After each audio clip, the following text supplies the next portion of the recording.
Dearest, I'm sorrowful to tell you that I shan't possibly be able to meet you in town before Easter.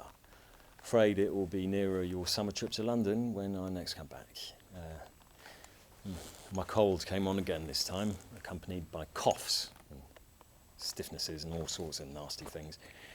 In fact, these enemies so pushed the assault that I had to retire ingloriously to bed on coming down from the trenches. Disgraceful, what? I had an interesting experience some days ago. I had to go to the French trenches on duty. As it was, my outlook was rather jaundiced.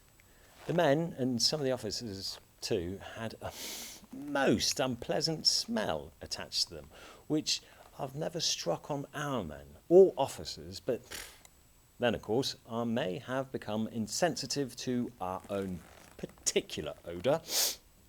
The only other point that struck me was the enormous quantity of bowing.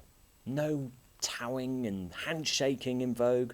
I started off quite well with a salute and a handshake with the Corps General, but by the time I got to the trench, I was so unbalanced that I hardly knew whether to greet the private soldier by licking his boots or falling on his neck, smelling all.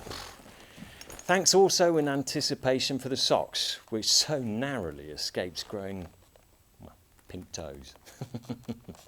Goodbye, dear heart, and buck up and send along another letter for me to grin over and dream about.